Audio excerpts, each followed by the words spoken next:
was born in All Smiles, and I'm sure CEO is coming up here very soon to give us a brief of how all this came up together. And what we are doing now, as we confer you to go and study more, sindio? Tunawatuma muendelee kutafuta knowledge about mental health. We are also sending you to be the people in the society who are able to stand in place, okay? By the time we are getting to the therapy room, you're there as mental health first aiders. And with that, we commence the business of the day, which is our graduation. Are we ready? Are we ready? Nasikia ni kama muko ready vizuri. Nasikia kuimba kawimbo. Are we ready? Yes. Iyo yes I ni convince. Iyo yes I ni convince. Ni homa. Homa inafukuzwa na nini? Homa inafukuzwa na nini? Maji iko hapo, chai mmekunywa, sweet potatoes, sweet potato ama ilikuwa nini? Doma, viazi tumekula. Yeah. What else? We need to warm up, right? Yeah. We need to warm up. Yes, we need to. Yes. Yeah. So, we can stand up now. We are warming up on our feet so that we can officially do this thing called graduation. We are warming up. It's not business as usual anymore. We are warming up. Na ukiona mwenzako, if you see your neighbor is not dancing, make them dance or I'll make you dance in front of us. It's not a punishment. Anyway, let's encourage each other. Yeah. So let's have the music. Let's cue the music. Na kama unajua uimbe.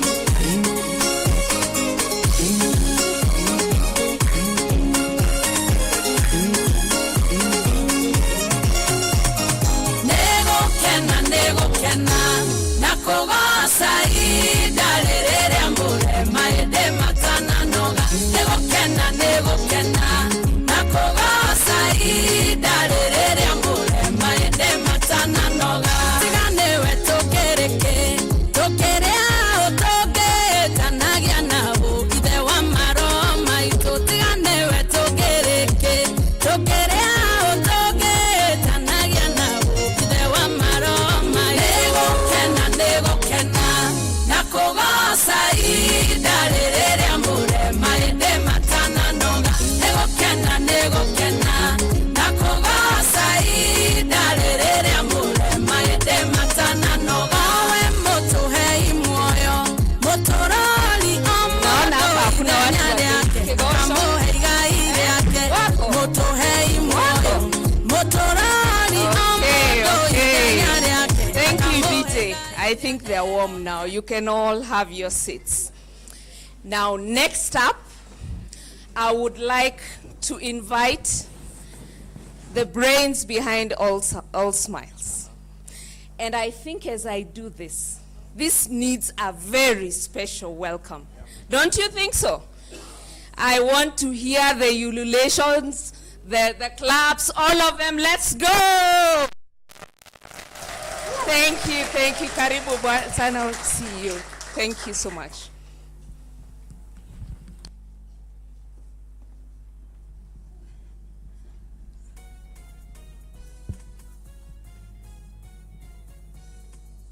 The guest of honor today, that is our psychology and mental health first aid program learners.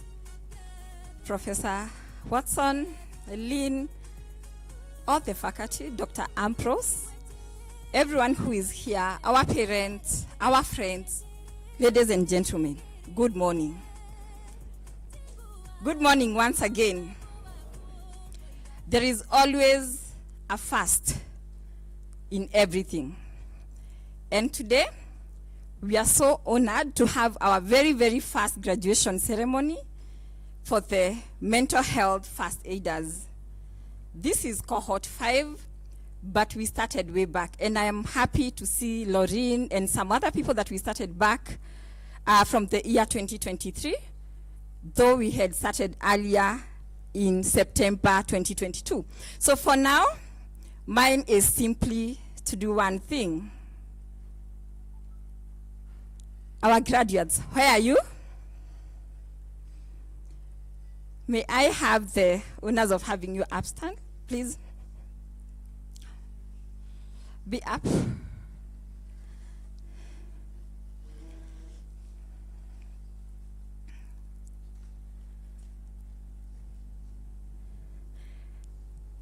Ladies and gentlemen, I come to you this time at 9:50 a.m. today on Thursday, 17th April 2025, to commence this graduation and declare you not learners anymore, but our psychology and mental health first aiders.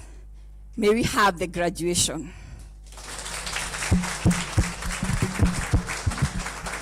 Thank you very much, our CEO, our graduates. You may have your seats. Thank you very much. And we are going to go to the next phase of this very fast because we all want to. Nasijaitiwa mbuzi. No one has called me and told me, by the way, there is a celebration somewhere. We are going to have mbuzi. Surely, graduates, don't be like that. Eh? Anyway, so yes. We are going to the next phase of this, and we shall have our trainers. We had Rose speak. Next, we have Janet Rose. Sorry, Elizabeth. Oh, jeez. Elizabeth. Karibu sana. Thank you so much, Frida. My name is Elizabeth Njararohe. I think for the graduates, formerly students, we've met several times in class.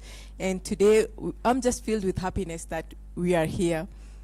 I would like to congratulate you for getting to this point and to graduating. And I wish you all the best as you start your journey as mental health professionals. And I hope this is just the beginning, that we might continue to walk this journey. It is a beautiful journey. May you be able to practice what you learned, and may it be fulfilling for you. Congratulations. Okay, I was waiting for Frida to call on me because I was a friend. Frida, are you going to call me? Okay. I shall. Okay, up next. Trainees, are you ready? Yes. Up next is our very own Agape Echoa. I thought awesome. Thank you. Yes, my name is Agape Echoa Lojore. I have been a trainer in this cohort. I can see some of my students like Christian smiling at me. Akiwa mbali, I did a good work, Madam CEO. You will see, I really did a good work. And I'm happy. It's been a nice journey having these people in class, such amazing souls to teach, the good conversations we have in class, and I can be sure of one thing, that the impact that these students are going to make out there, you are not ready for that. I don't think Kenya is ready for the impact that our mental health first aiders are going out there to give. Frida, I can talk too much. Thank you. But talking too much is not such a bad thing after all, isn't it? Thank you very much, Agape. And next up, we shall have our students, our trainees. Where are you? Our trainees, be upstanding. This is your day, you better shine. Yes? Be upstanding.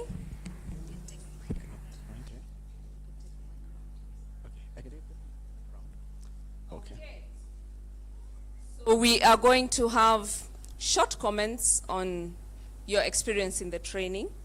Just a brief one. Tell us, how has it been? We'll begin with him. He looks so nice to begin. For me, it's been at times ilikuwa tough, but tumemaliza. So to everyone, congratulations. That's all. Oh, my name is Derek Kamau.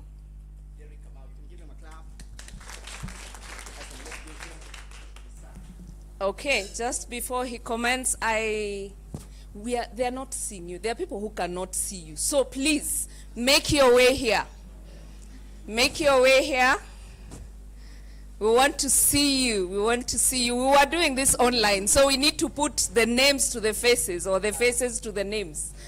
Please make your way.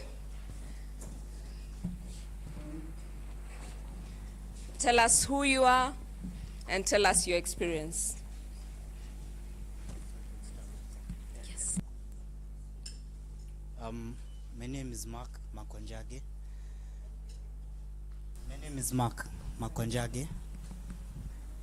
It's been tough. It's not been easy.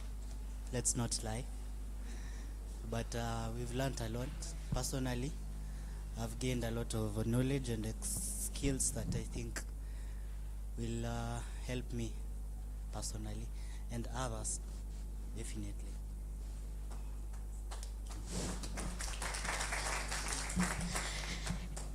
And please, let's be audible. Ni kama tujakunywa chai. Bado iko. Who wants some more? Juice ipandishe sukari. Aya, sijui kama kuna juice, labda tuongeze sukari tu mingi kwa chai. Okay. Good morning. Good morning. My name is Hilda Wamboi Gisheru, and I am glad to be here. It's been a journey, but we've made it, right?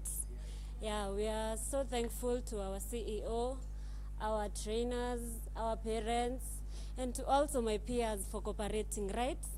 So thank you to everyone, and yeah, we are happy to be here.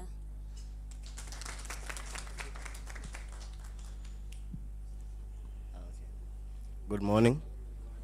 I'm Kinyanjui Waithera. I've been with the team, and it has been great.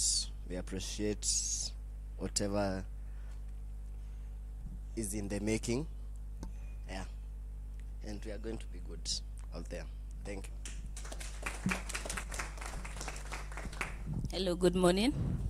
Good morning again. I'm Josephine Jerry.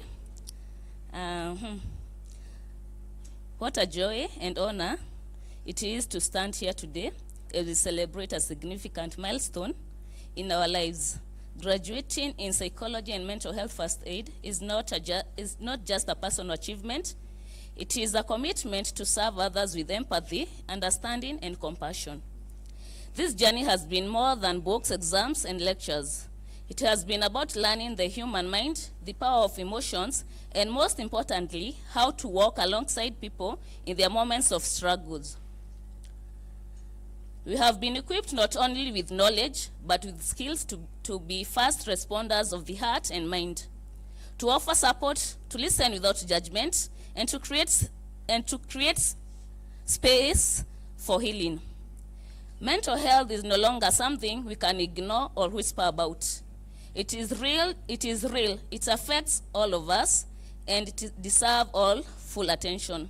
As graduates, we now have a role to play in breaking the stigma and advocating for better mental health awareness and services in our communities. To our families, thank you for your love, prayers, and patience. To our lecturers and mentors, thank you for your guidance, your wisdom, and your belief in us. You've shaped us into professionals who are not only knowledgeable, but grounded in purpose. A heartfelt thank you to all staff of All Smiles Institute. Your dedication, mentorship, and unwavering support have been guiding light throughout our training. You did not just teach us, you inspired us. We are who we are today because of your investment in our growth. To my fellow graduates, let's remember this. We may not always have all the answers, but we have a heart to listen, the eyes to notice, and the courage to care. Whether we work in school, offices, out in the community, let us be that person who brings lights into someone's darkest day. Let us go out with confidence, with compassion, and with deep sense of responsibility. The world needs more kindness, more healing, and more people who understand. Congratulations to all of us.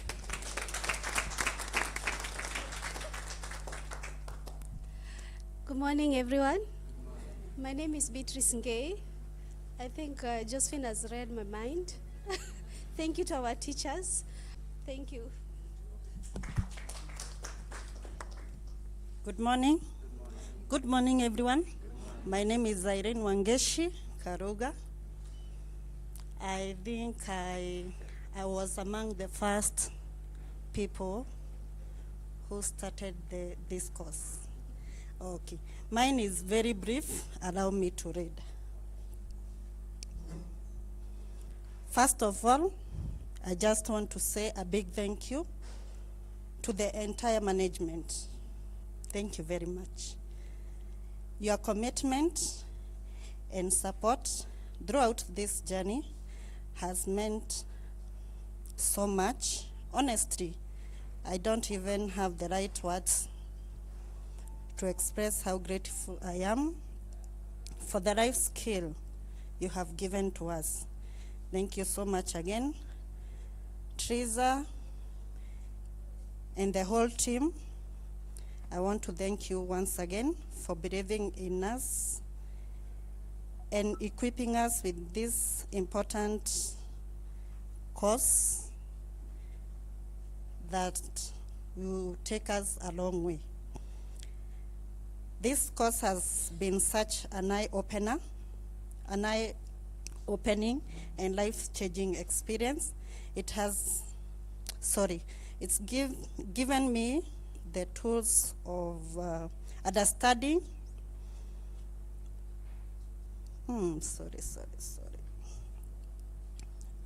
It's given me the tools of understanding when someone is going through something, how to really listen and how to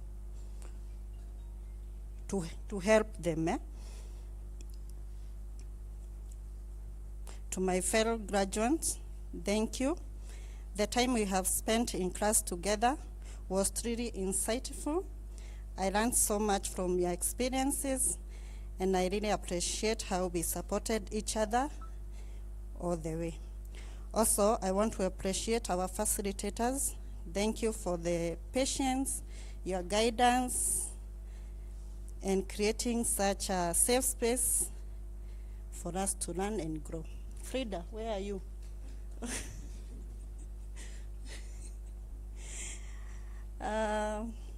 My final, a special shout out to Ren Gogi. I came to know about all smile therapy through your through your shows. Thank you very much. You are doing a great job. A very special thanks to Teresa. Your support, dedication have truly stood out. Thank you very much. Good morning. I am Lorraine. I was from a previous class, completed last year in December. So I think from the lecturers, I know Mwalimu Frida. I think we've interacted a lot through the classes. She had the same energy online, such that even my husband had her voice today and was like, I know who that is.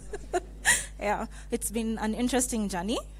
It was a long one for a whole year, but it was very fulfilling. I have transformed as a person and slowly touching lives with those around me. Thank you very much to All Smiles Therapy Center for this opportunity. I am now a friendly face of whom people could confide in, like the first point of care, and that feels really great. To my fellow graduates, congratulations. It's been a tough journey, and I hope that everyone is going to put into action this amazing skill that we've learned. Yeah, thank you. Hi, good morning. My name is Oscar Kemani. I'm just glad that we have come to the end. It has been such a journey, but you are great. It has not been easy, and we are just grateful. A lot has been said. I won't add on that. I'm just grateful to everyone for the support. Thank you. I'm back again.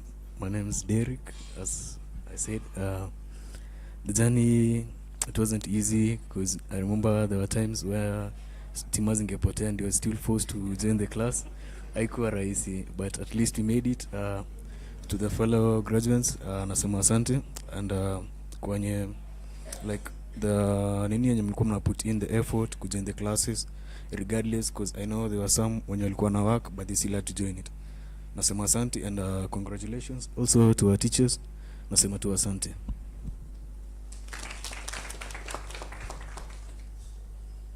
Good morning, everyone. My name is Alice Omaida. Today marks not an end, but a powerful beginning. We came here to learn how to offer a helping hand, to understand signs, and to become a beacon of support for those experiencing mental health challenges. We've gained valuable knowledge and skills, and now, equipped with our mental health first aid certification, we step out into our communities proudly as mental health first aiders. Remember the core principles. This is to my graduates, fellow graduates. Listen, reassure, and encourage seeking professional help. Even a small act of understanding can make a world of difference. This isn't about being a therapist. It's about being a human. It's about creating a more compassionate and supportive environment for everyone. And I want to thank you all for coming. Thank you, All Smiles Therapy Center, for making this a wonderful experience. It has been an amazing journey, and I'm really happy and proud to be one of you. Thank you all.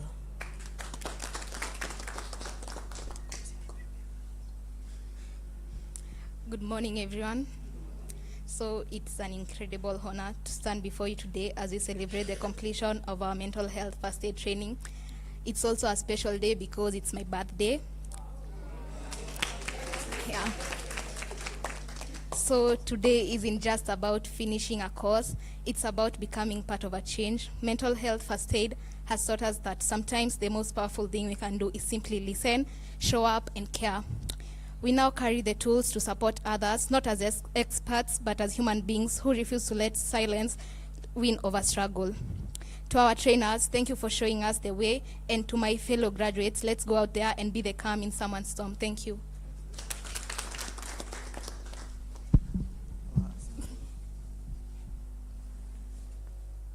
So good morning, everyone. My name is Eugene Wanjao. And I'm standing today as a graduate with my fellow students. First of all, I would like to thank my fellow students and our trainees. Why? Because I can remember very well during the first week, joining the classes was more about attendance but not listening. But I remember during the second week, it was on a Tuesday, I joined one of the classes, and then I felt how lively everyone was participating. The trainers were very well, they were very communicative, they were very understanding, and yeah, it really helped me a lot. I thank you all for all that you've shown to me. I've learned a lot of things that I didn't know. Yeah, I thank you all. Secondly, to my parents for making this, for me studying this course. They have made it possible for me, giving me the resources that I need, the space that I need, the time here. And also to our CEO, I'd like to thank you for making this program available for all of us, because, you know, after this you're going to make a change, and a very vibrant change. I'd like to promise you that. Thank you.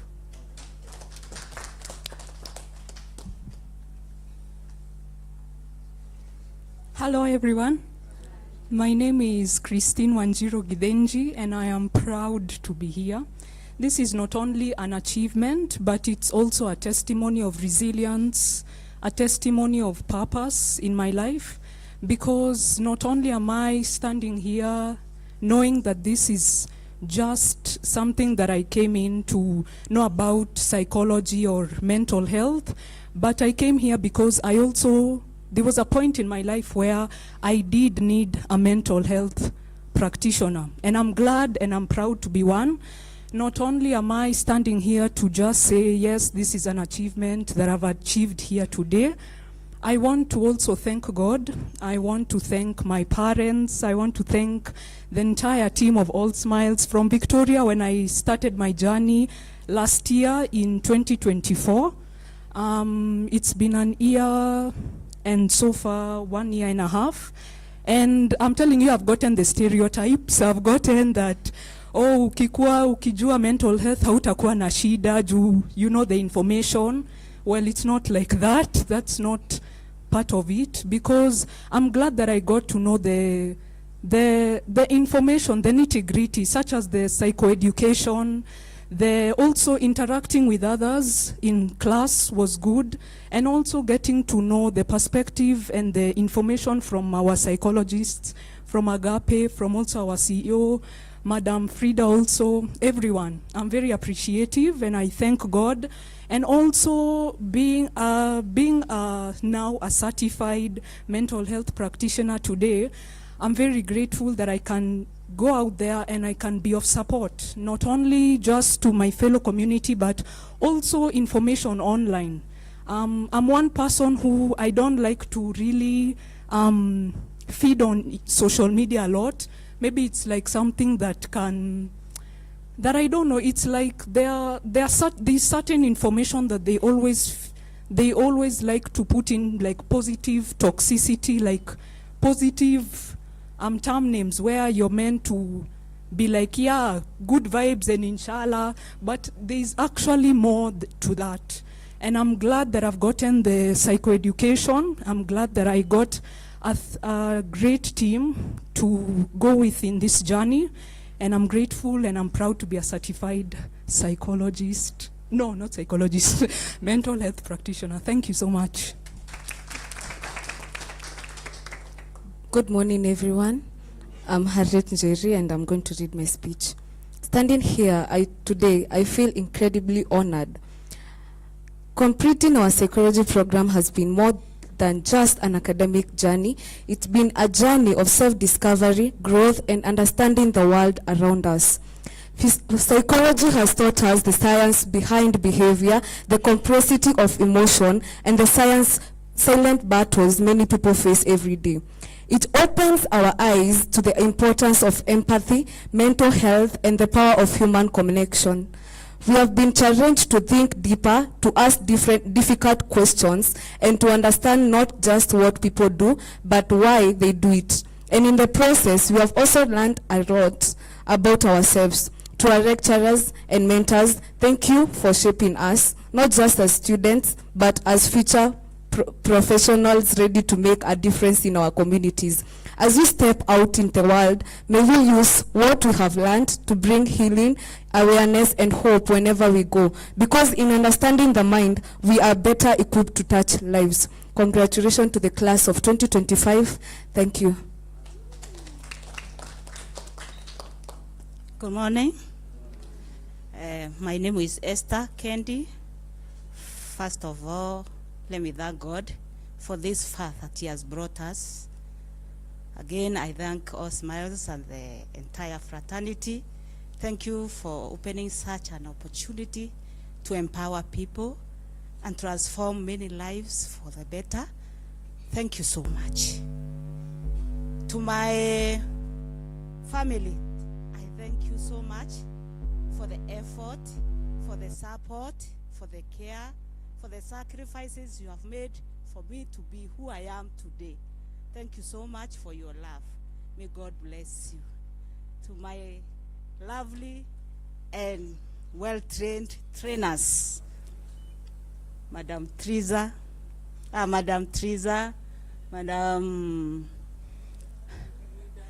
Frida, thank you so much, because you always call my name when even I'm walking on my street and listening. You are calling me Esther, Esther. Okay, here I am today. I am happy. You have made me who I am. When even I'm sleeping, you wake me up. I thank you so much. Thank you so much, Mr. Francis, especially for teaching me about addiction. My society, I have so many addicts, and I'm very sure I am going to impact them. I am going to show them the way. Thank you so much. May God bless you. Thank you so much, my fellow students.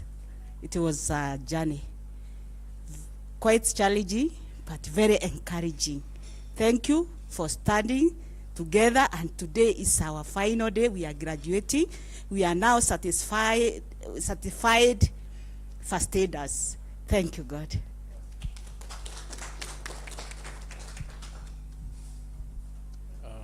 Good morning. To my fellow graduates, tumefika finally. Congratulations. And to my trainees, my teachers, kina Bwana Agape, thank you very much for the time and everything. And I don't have much to say. Thank you all for coming today. Thank you.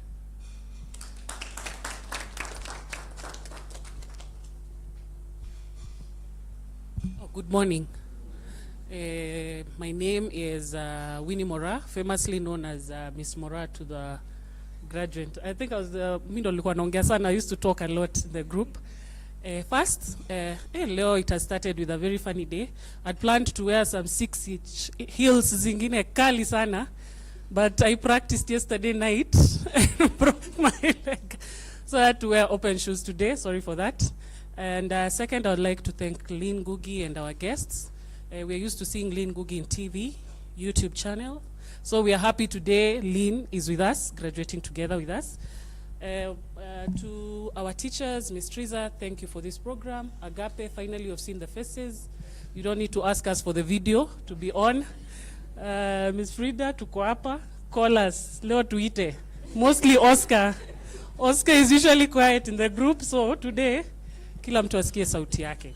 I have a short speech that I'd like to say. Poleni natetemeka. Okay. Let me lean on this.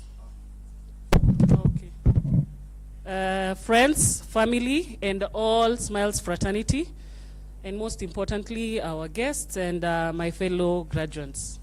It's a mix of profound joy and a touch of sadness that we're here today. Joy because we have reached this significant milestone, testament of dedication, late night study sessions, and unwavering passion for understanding the human mind and offering crucial support. We have been equipped with the knowledge and skill to make real difference in our lives and the lives of others and our loved ones, to be the source of comfort, guidance in a world that often needs it most. As graduates, we embark on a journey to unravel the complexity of human behavior, to promote well-being and to foster understanding. As mental health first aiders, we carry a vital ability to recognize the signs of distress and offer immediate or potential life-saving support.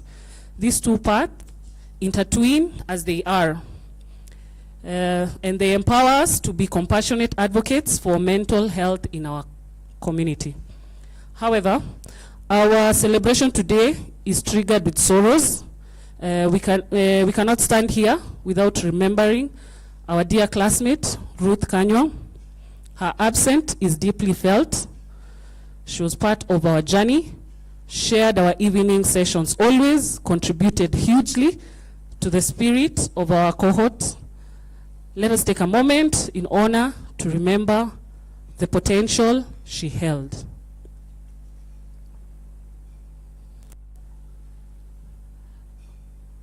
Ruth Kanywa passing reminds us of the fragility of life and the importance of the work we are here to undertake. It underscores the very reason why we chose this path, to support and uplift each other, to be there for each other in times of need, and to foster the culture of care and understanding.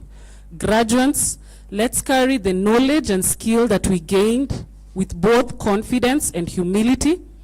Let's honor the memory of Ruth Kanywa by living our purpose with intentional empathy and unwavering commitment.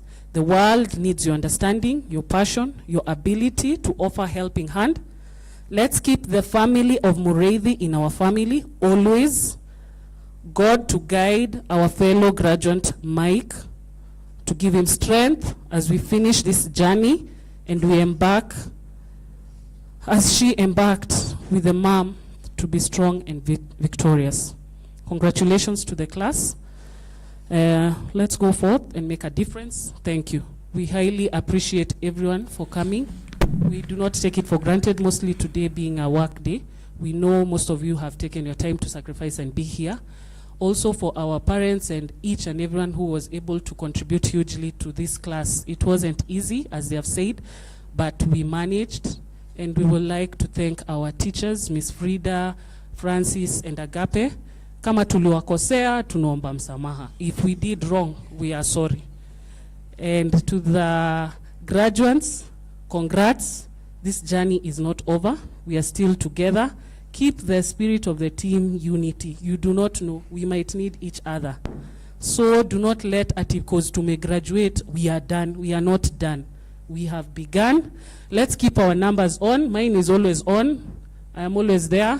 Mike unajua, Oscar unajua, Derek unajua. Those who have reached to me anytime, you'll find me there. I am always there as a friend. And tafadhali, let's keep the spirit. We do not just read this mental health for fun. This thing is real. For me, I will not forget. It was on January 13th when the program was starting. I had a mental breakdown, but my sister, who's standing behind there with the green thing, aliona this thing on Instagram. Akaniambia, you need to join it. And I've joined it, and I feel a different person. For Ruth, I did not know her as a person, but I feel I knew her. Mostly when I went to the house, I felt the void. Tumweke in our memories. We also keep Mike in our memory to give him strength since he started the journey together with the mom, and all shall be well. Santeni sana. I think that requires a louder and heavier clap. Thank you so much, graduates, and we are proud of you. I am beaming, and I'm sure as the rest of the trainers are. You've made us proud. Those speeches, did you hear? Did you guys hear what they were saying? I'm amazed. I didn't know that can come out. I am impressed. I salute you guys. You may have a seat. Awesome. Thank you.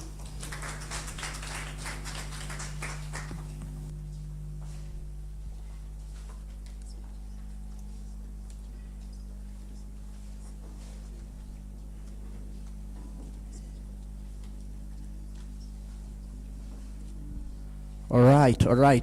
Thank you so much, our graduates. Wale wenye wameniomba msamaha, mimi nimewasamehe. Especially for those that used to call in class, munakataa kuitika, mimi nimeamua kuwasamehe so that we can move on together. But I must say it's been a good journey, really engaging with you people. Na wale wenye walisema tutakutana baada ya hapo kwa sababu ya chai because of being a good teacher, I'm still open. Awesome. So at this point, we want to have some speeches because we have people who have been lifted, or rather they put effort to where they are. And so we are going to have some few speeches and then we are going to continue. Dr. Ambrose, we'd really love you to come forward and give a speech. Please clap for him. He is a doctor. He's not just, he's a doctor. I don't know what level you are in, but you need to clap for him until he comes here. You need to clap for him until he gets here.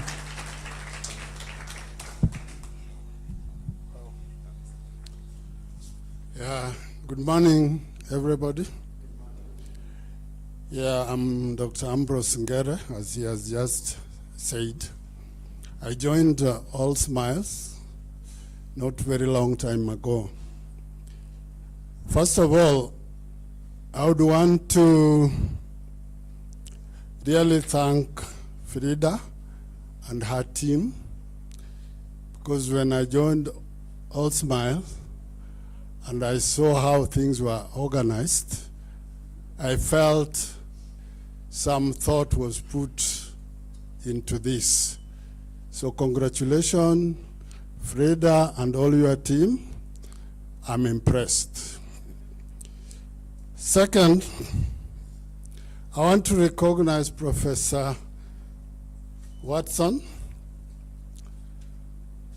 and I'm very happy to be associated with All Smile because Professor Watson is there. She may not remember when I went to register for my master's, she was the one doing the orientation, and I asked her, is it possible for me to go through master's to doctorate? She told me, so long as you work hard and keep your GPA. So I did it, Professor. And that's why I'm here. I'm very happy to be associated with an institution where you are. To the graduates, you have just started the journey. And the journey is long. I don't want to talk about mine. I'm actually having a very strong background in the medical field, but I moved to mental health. I had some challenges when I went to work in Dadaab as a psychologist. I was brought to young boys, 13, 14, child soldiers. They were smoking, talking to me like the adults.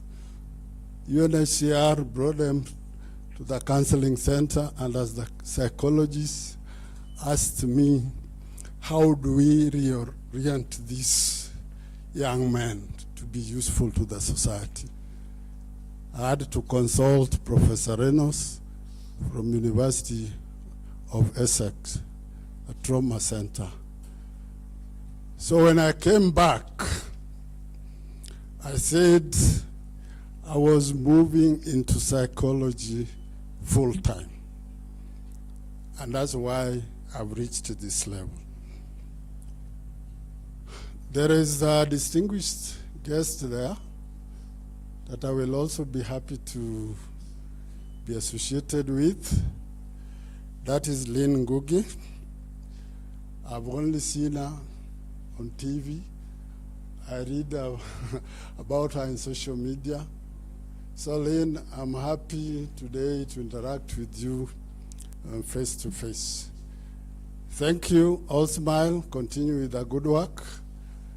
I'll be there to give the support that I can. Thank you. Thank you, sir. You can give him a better clap, even as he sits down. I hope that you can hear him sing, and he's bringing out the aspect of the importance of mental health. We are grateful we have doctors, but it is the highest time that we continue bringing more people into the industry who are going to deal with mental health. Because in the past, mental health has been assumed. People thought it's just a normal thing, ugonjwa za kujiekelea. But we can see without doubt that we need more and more people to come for mental health. So I'm hoping even as you live here, you're going to bring your sisters to come and do mental health first aid. As you level up to do your diploma, as you level up to do your degree in psychology, I hope you're going to continue doing that.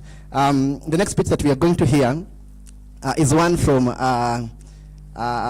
our teacher, one of the best teachers that we've had.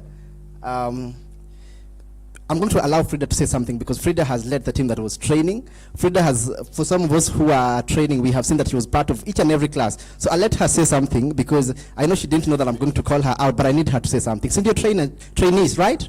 Cindy, you have felt her support, right? Well, Frida, say something. Today I just wanted to be the MC.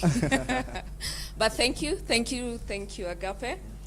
And that was the most important part, isn't it? And you were learning. You were just not listening, you were learning. And we are glad from what I've heard you guys say, I can tell you learned. And that's the purpose. Okay? And to my fellow trainers, this would have been impossible without you. The early morning, Saturday morning. Who is glad to have their Saturday morning now? Saturday morning, we can sleep in, we can wake up, make breakfasts, yes? So thank you very much for your patience, for your endurance, okay?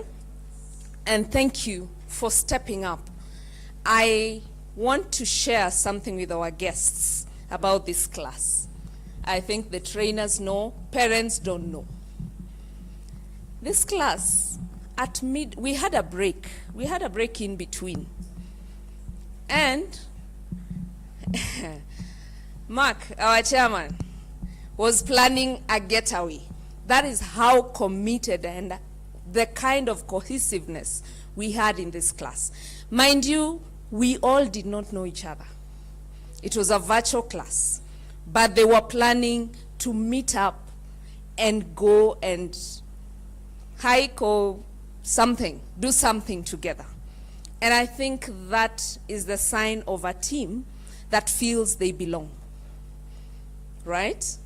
And that also means that they saw purpose. Somebody said, one of the trainees said they learned, it reminded them to be human, okay? And being human means being connected, isn't it? And that made me so proud. And I hope still there is another one coming up.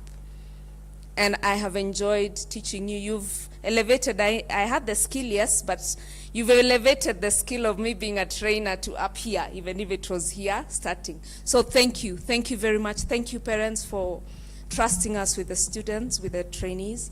And thank you, CEO. It is such an honor to lead this team.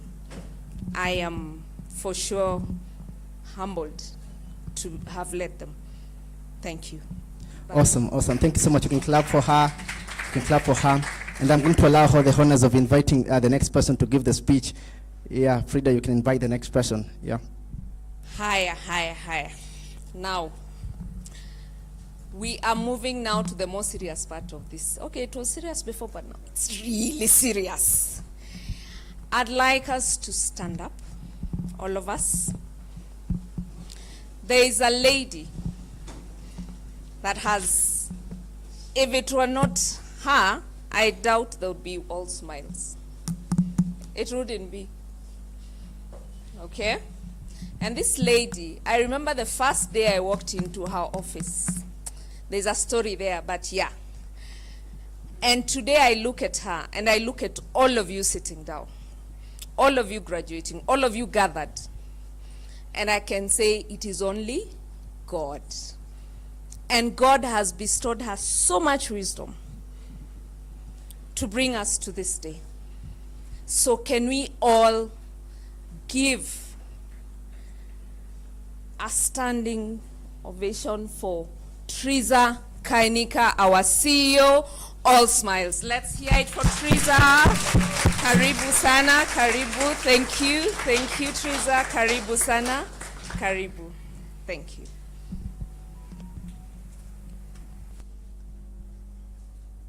You may sit. Thank you.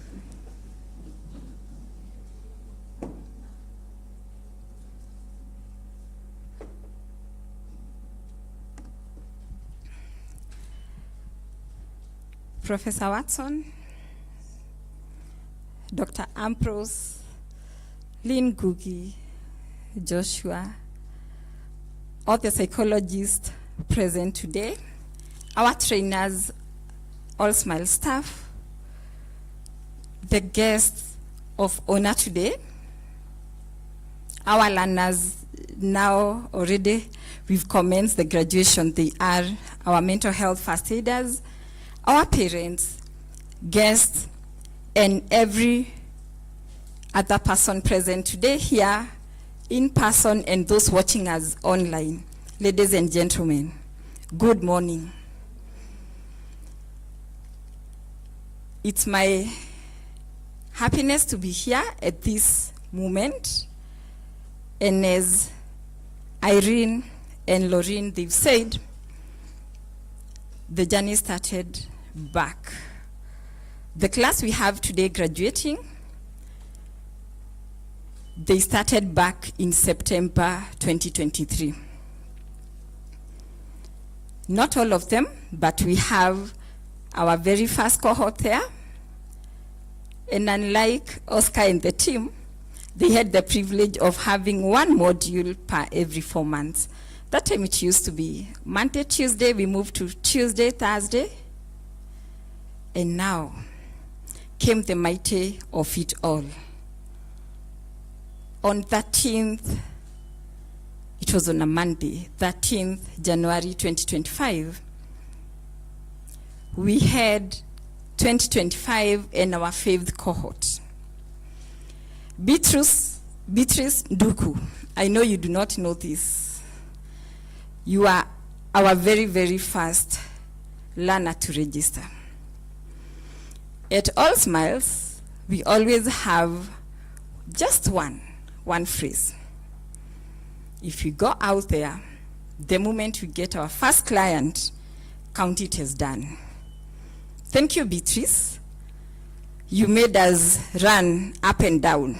With Lorraine and Christine and Gilo, who is also graduating today and he's not here, we knew how to go about this. It was one module per every 4 months. Now, it was helter-skelter. Frida, we can never fail to recognize you and the amount of work you put to this. The sleepless night, coming up with a timetable, presenting to the class. The very first week, the class saying, no, how are we going to be here for 13 good weeks? Maybe to break it down for those who are not aware, we used to have our classes from 6 p.m. to 9 p.m. on Mondays, Tuesdays, Wednesdays, Thursdays, Fridays, and on Saturdays, we were still not spared. We had 3 classes. The first one starting from 8 a.m. to 11, right? And immediately thereafter, another one going all the way from 11:30 to, was it 1:30 p.m.? And now we had our last one by Madam Christine, who is not here because she's also having her exam. No, it's her payback time. Madam Christine again, it was, or Madam Jessica, one of the two, in the evening, starting I think from 2:30 p.m. all the way to 5 p.m. for not one, not two, 1, 2, 3, for 13 good weeks.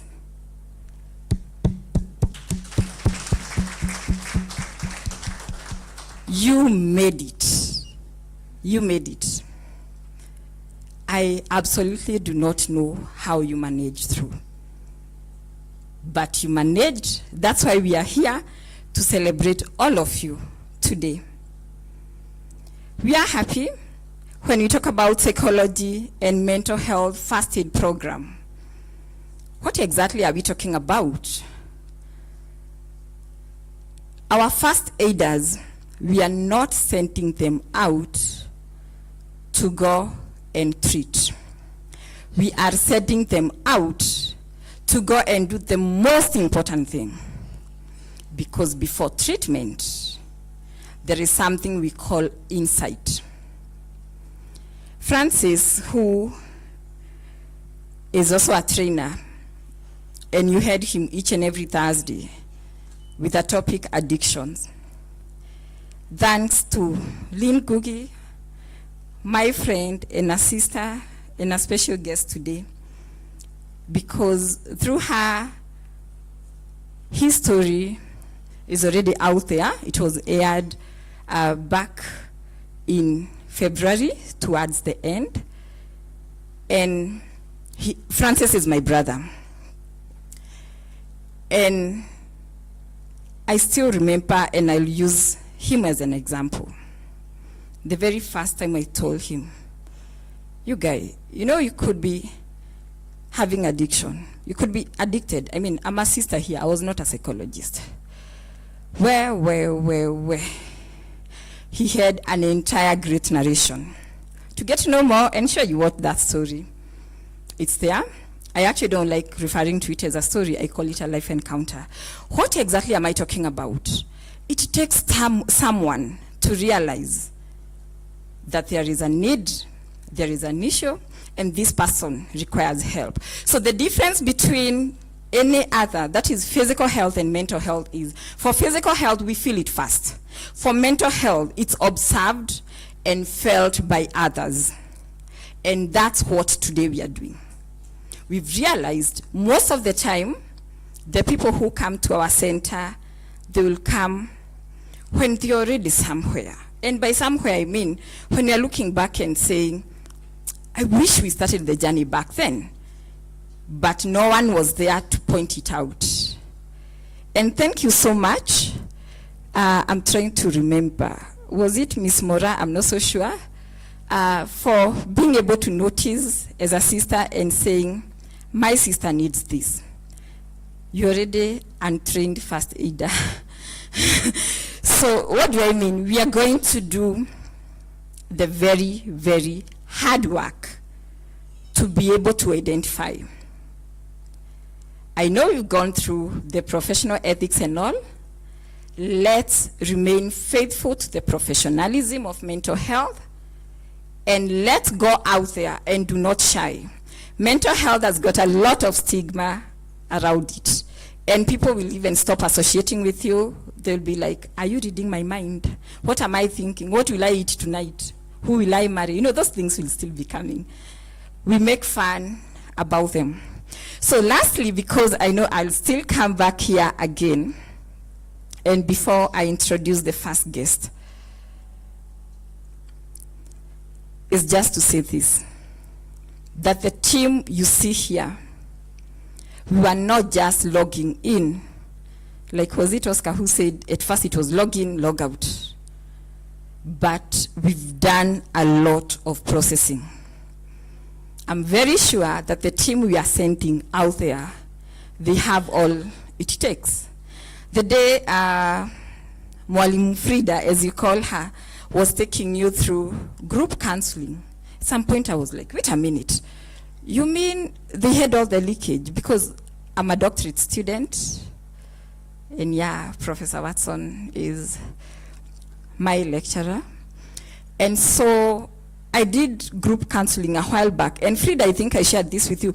Everything you did was what came to my exam. And I was like, you mean Frida had a leakage? So you can imagine the people we are sending out there at All Smiles. It's quality, and we are very, very much sure that we've done our work so well. So, ladies and gentlemen, at this point, allow me to introduce someone who is a darling and a dear to All Smiles. Our journey goes back to the year 2022, 2021, thereabout. And we actually met on stage. Someone had watched, was a fan for so long, and now I was going to share a stage. I still remember, it was that story aired, and we had the late Liz Nyoike, and it was alive, like we had live audience. And guess what? We just didn't connect, but we twinned. Lynn Ngugi, you've been very, very instrumental to All Smiles. I've said this to you, and I'll still repeat it. We've had moments. Lynn, you might. We've smiled, we've cried, we've hugged. It's been a journey. It's not always obvious to have someone that you are working with who becomes a friend and becomes a parent. The last prayer I was prayed for, I always talk to my mom, she prays for me. I think of late she has not, but I know she prays for me each and every day, including this morning. But the last prayer I got from a mom recently, it was from Lynn's mom. You can imagine how we tie that on phone. She's like, Teresa, my daughter. Lynn, thank you so much for creating awareness out there. You are a global figure, and I'll keep on saying that, because yours is more than you may think. You may be seeing viewers, but you do not know the impact out there. The people you see here, from Frida, our long-serving psychologist, of course we could include so others, they are still serving, they can tell you. And we get calls, not only from Kenya, but even globally, and not only from Kenyans in diaspora, even people from Cameroon. I wish Monica was here today. I know Laureen and Christine, you know Monica from Zimbabwe. The very first time I went to see her, she was like, I have seen you on Lynn Ngugi. And why are you speaking like this? Yeah, because I'm from Zimbabwe, but I saw you when I was in UK. You can imagine. Lynn Ngugi is the chief executive and co-founder of Lynn Ngugi Network, that is LNN. She's a gold button YouTuber. That means over 1 million subscribers. And a Kenyan journalist, a media personality, one of the BBC's 100 Inspiring Women, a Commonwealth Change Ambassador, and she has won over 25 awards in Kenya, Africa, and globally. It's therefore my honor this morning to invite Lynn to come say hello and talk to us all. Karibu, Lynn.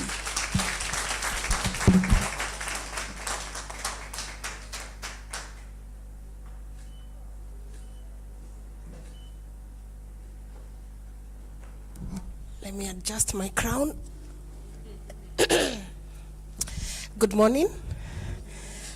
Please forgive my voice. I'm struggling with a cold. First and foremost, congratulations. As you've heard, my name is Lynn Ngugi. I honor your presence today. Dr. Ambrose, Professor Wat. Sorry guys, it's the voice.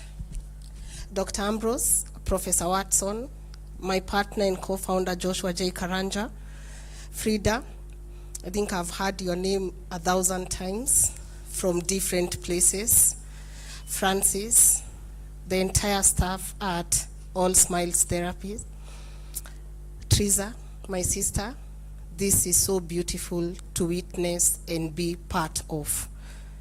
I don't know why when you prepare your notes, when you get here, you don't feel like you can use them anymore. But I know we are out of time. But you've heard the awards, the accolades, and all the things that we've been able to do in our society. But if there was a time, I would want you to be proud of what you are doing right now and what you've become. It's now. Sometimes when I'm sitting at our platform and we have a conversation with a guest for like 3 hours, and I realize I only spoke like 5% of this conversation, but the guest comes out feeling so much relieved. And later on you bump into them and they're like, Lynn, thank you so much for the opportunity to share my story. You wonder, I didn't even do much. What is this that I did that you seem to keep remembering over and over? And after a couple of stories, I realized it's not the much you do, but it's the much you listen. Sometimes when people come to you, all they need is for you to sit and listen. And sometimes people will ask, Lynn, are you a psychologist? Are you a therapist? I'm not, by the way, this is my first gown. So this is my first gown ever in life. But I've had the privilege of sitting across more than 2,000 people and listening to them and sharing their stories across board. And one of the things that I picked is mental health is not for a specific group of people. It knows no borders. And even in your own home, you will bump into someone or you will experience someone who is going through 1, 2, or 3. The role you're about to play or the role you are playing without knowing is very important in our society right now. Having had the privilege again to sit with so many people, I've noticed, you know, when they say now therapy is the new currency, not in terms of money, but in terms of impact, you might not understand how great this role is for you until you enter into our communities. A lot of people are going through so much, but through people like Teresa and All Smiles, personally, I'm a beneficiary of having witnessed their transformation through my sister. And that's why I've said, You might not understand the role you are playing until someone you might think maybe they don't get to experience this knocks at your door and they are like, my sister is struggling, I am struggling. I love when we acknowledge that even before some of us signed into this course, we were going through something. Or maybe you might even have a parent who is struggling. Until you experience it firsthand, you might not appreciate the role that some of you are about to play in our society. Mine is to encourage you. The world needs you now more than ever. And I know there is pressure for you to go and save as many lives as possible. You are not a savior. Don't play the role of a savior. Take good care of your mental health first. You know the famous phrase, you cannot pour from an empty cup. Make sure that you also prioritize your mental health before you go out there and take care of those people that needs it more. When my sister started battling addiction, she was in so much denial. Just like Teresa has said, Francis is a good friend of mine. We had an opportunity to sit on our couch and share his story. But just like Francis, my sister was also in so much denial. You wouldn't tell her, you know, people who, it's not my story to tell, that's her story. But the denial is always there. And the worst part is when you reach the stage where you know this is do or die.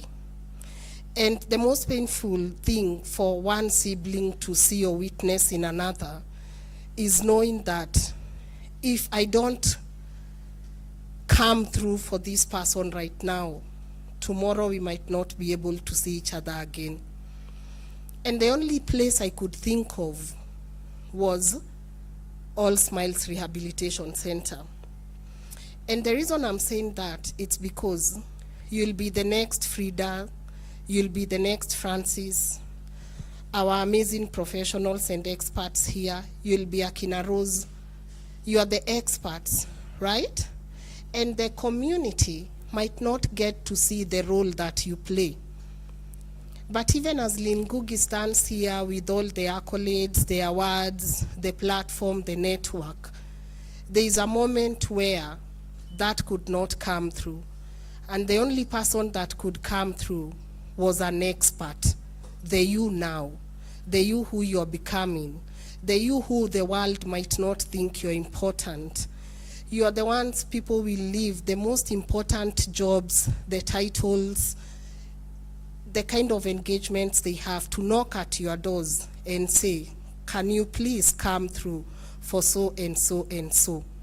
As I said, you are the most important people in our world right now.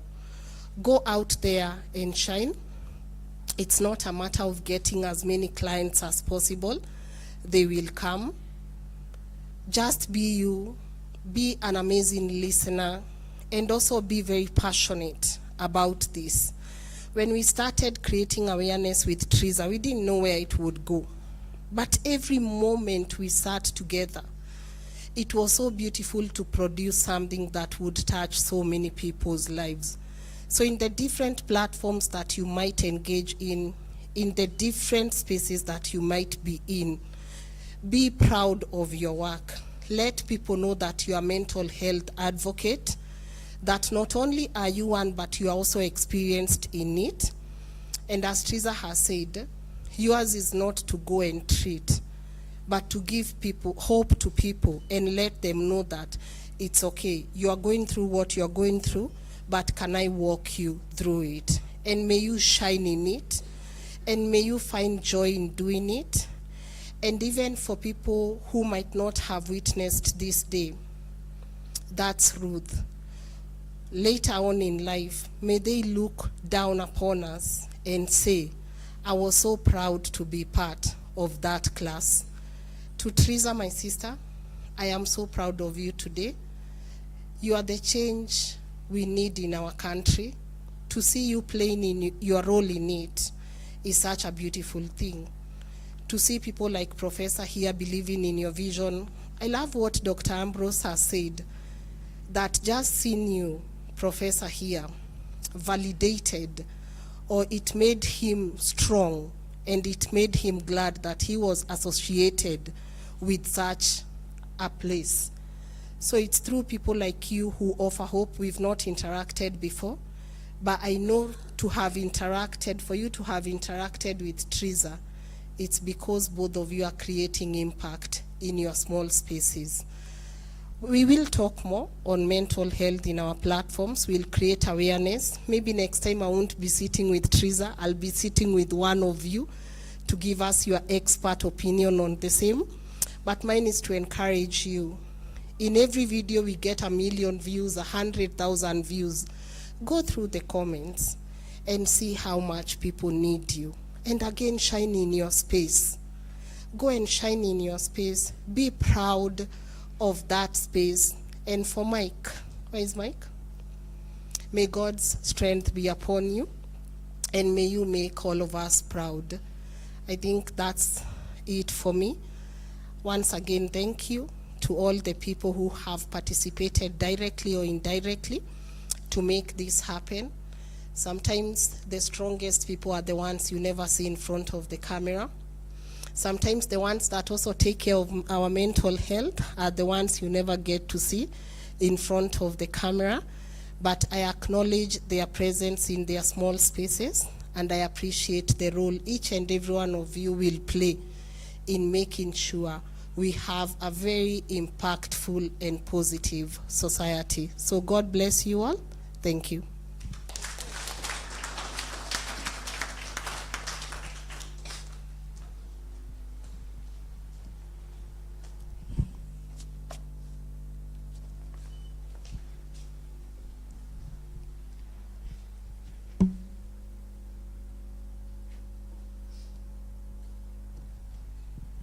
Thank you so much, Lynn. Wow.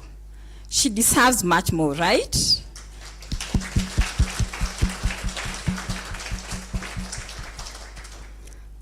Before I met you, I thought you are a psychologist. Wow. So before I call our next guest, allow me to do 2 things. The first one, Mike, please come here.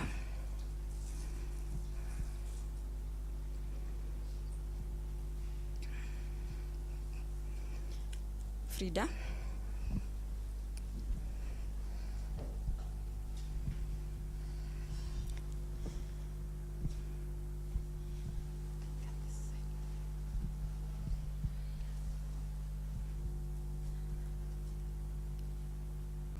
But Ruth Monkania Kanywa was one very charming lady.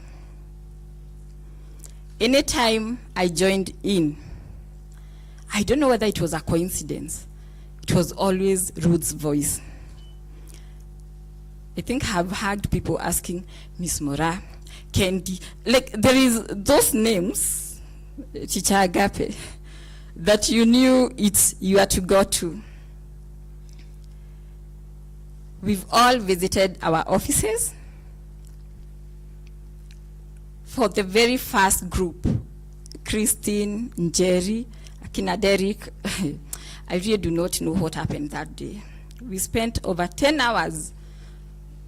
Beatrice, it so happened you are the first to register, and you are also the first that time, and I think we are leaving the office at 10 p.m. You did your classes there.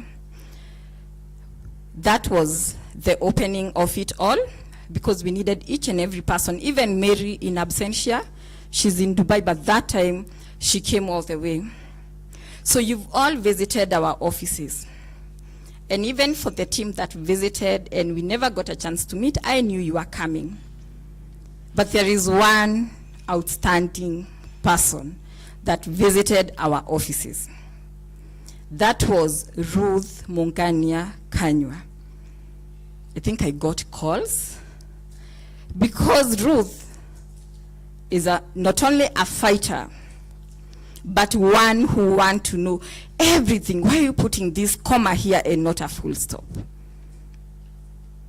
Later I came to learn she even called on a Thursday, on a Friday, on a Saturday, and on a Sunday. And that really bothered us. We had to ensure whatever it was. And finally I was, yeah, Ruth came, and now we are okay, we are good. We have sessions with the team. And was it this week on Monday? I remember asking, now team, you're not in class, like, say something. And the first person texted, I wish Ruth was here. Miss Mora said, that would first be Ruth, like we do not know how to start without Ruth. Clearly, we can never just go on without recognizing what heaven has gained. I never felt such pain. I remember the very first time I heard about Ruth's illness. It's Francis who, we had our own training debrief. And Francis said, oh, and you know, now with the trainers, I heard in my last class that Ruth is unwell and admitted somewhere in Westlands. And I remember tasking Victoria, we need to have the details and go and visit. But again, someone said, but Ruth was in my class yesterday. Yeah? Just to come to learn that even on Monday, before we lost her, I think it was on Friday night, Ruth was still in class. Like after we were already done with this, because the last week was an assessment week. And she was not just in class virtually, but from the hospital bed. At this moment, I can say she was in class from her deathbed. What a fighter. Clearly, we were to drop the mic, celebrate. But that we will do, yes, not before we recognize a very beautiful and a fighter soul that we've lost. Maybe for the understanding of our guests, Ruth is yet to be buried. And here is Mike. Again, when Ruth came to register, I got a call. This time it was, we have a mom and a son. And here is the son. Mike, mom is not here, and we are here. We may not fit into her shoes, but always get to know that you have a shoulder to lean on. You can cry. When time will come, I know it's all dark. I was so worried if you'd manage to come. Thank you for coming. Thank you for coming in your pain. This is a sign of bravery. Our trainers, you've done well. You've taught him well. You don't have to be strong. It's okay to be in whichever state you feel like. So, ladies and gentlemen, once again, I will request we all stand and observe a moment of silence.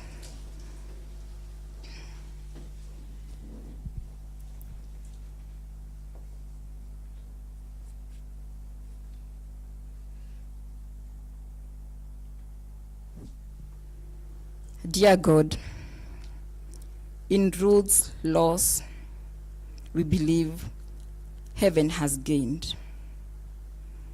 Thank you for giving us a chance to have Ruth in this program. Thank you for allowing the team here to spend Ruth's last 89 days in our class, which was a class of 90 out of 90 days. Lord, you know the pain that Mike and his family, they're going through, the weight and how heavy it is. We don't do this. But because I know Ruth was a believer, I pray that your comfort, peace, and strength may be upon Mike, his dad, and the entire family. Lord, even the trainers, even All Smile staff, even our first aiders, I know the much they've been touched by this information. I pray that you're going to give each and every person comfort, and we pray that may our sister, our mom, soul rest in peace and in the throne, in your hands and that of your Son, Jesus Christ, I pray. Thank you. We may sit now.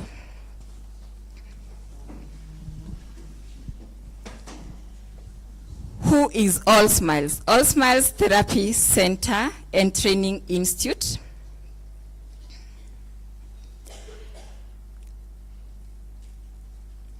Once I graduated, just like you are graduating.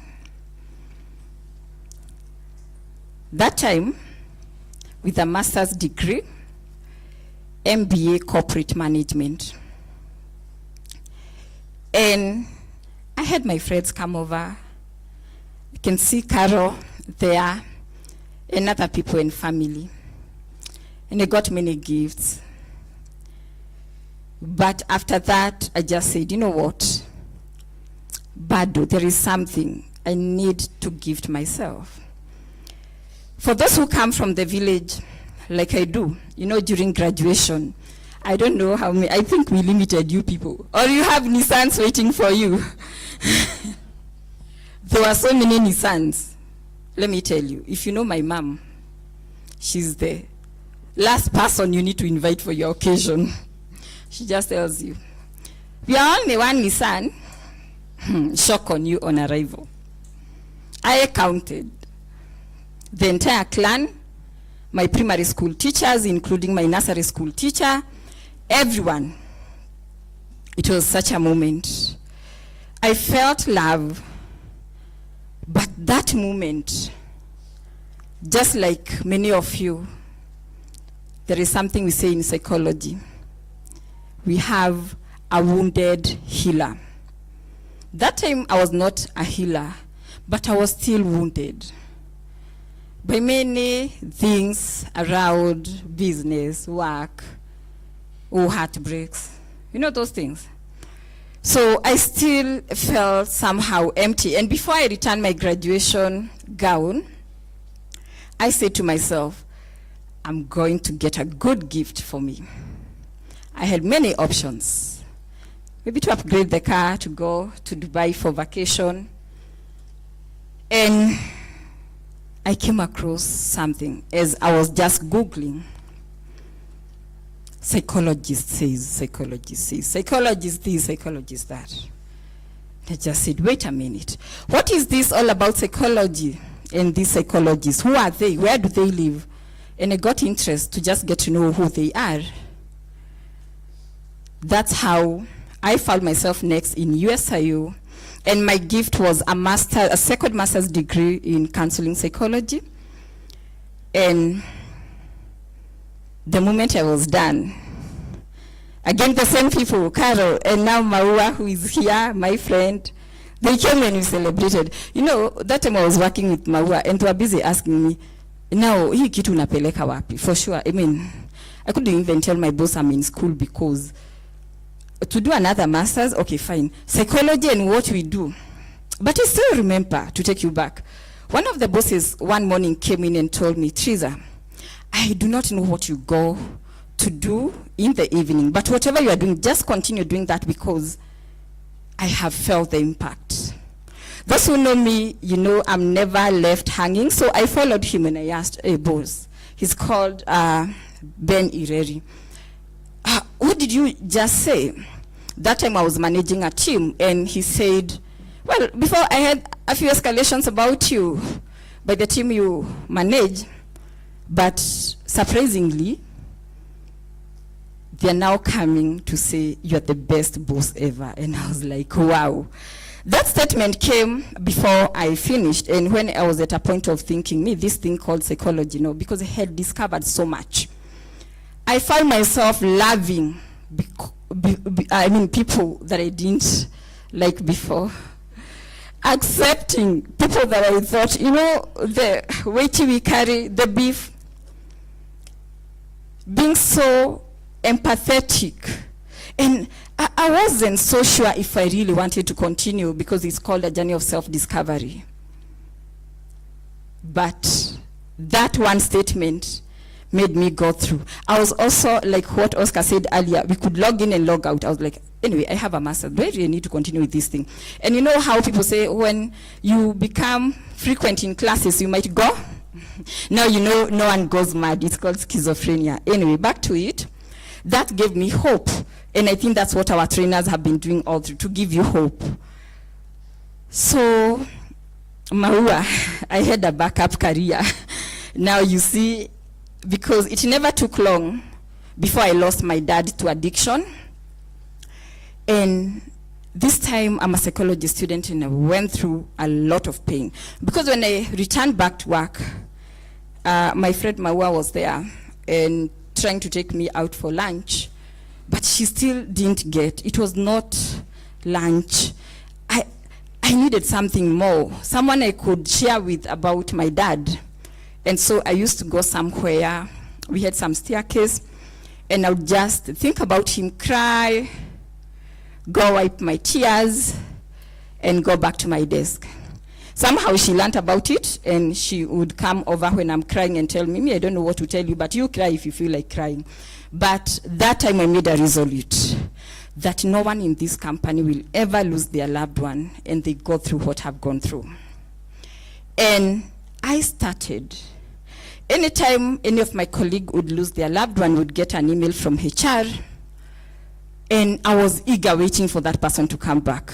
Hey, my paycheck, ilienda chini, but and asked them, how does it feel now that you've lost your loved one? I saw tears. Prof, I saw tears I never thought existed. Even at some point, I'm like, what were we taught in class when someone does this? But what I didn't know is I was actually touching people. And that's how my journey began. By those who are next to you.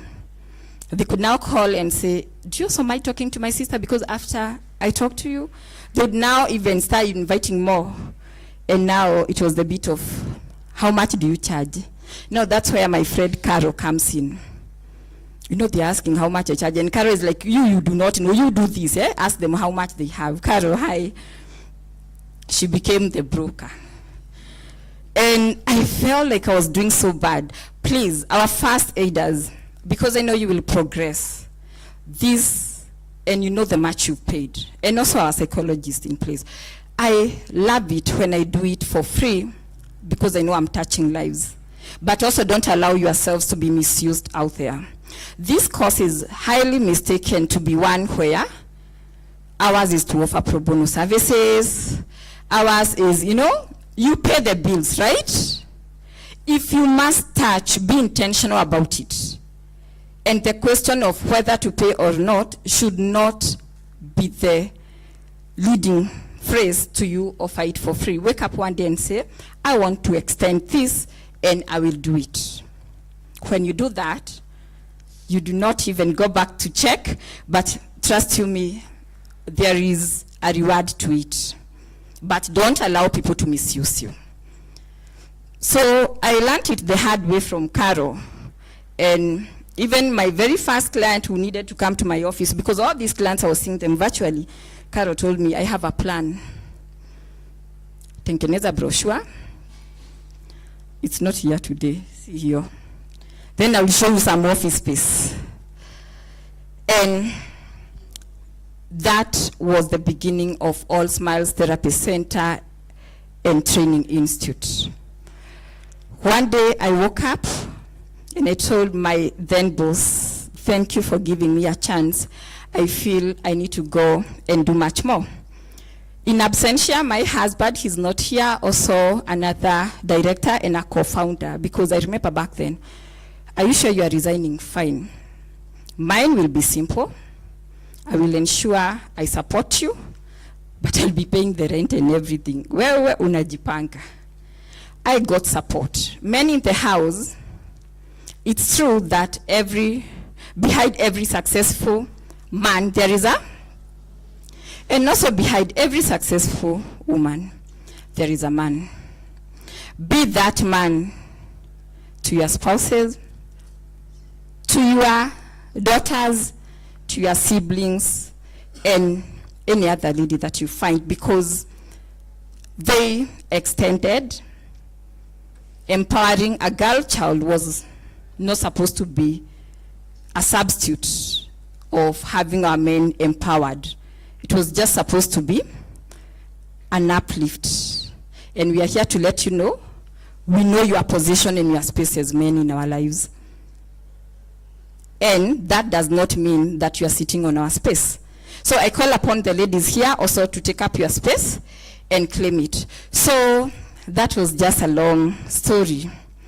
Today, we have a rehabilitation center it's an inpatient for addictions and other mental disorders. And that's where Flo unawakilisha, Florida, she's our nurse.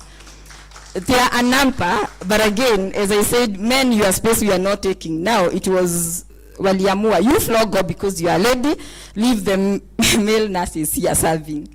Thank you for coming. We have now Francis, who is a recovery coach there, and we have Agape, who is there. When you come to our center, you will really see him, he's based there. And we have an entire team, they are all there. And now we have our counseling center in Westlands, where we have Madam Frida taking the lead and other psychologists there. You can wave with them. That's where we do our in-person services.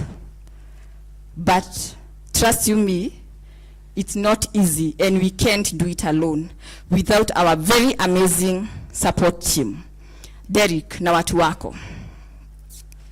Where are you? We need to see you. Victoria, simama.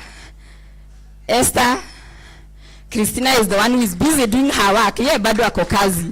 Joyce. And we are not just this, as I have said, we are a number. When you see them, get to know you've seen all smiles.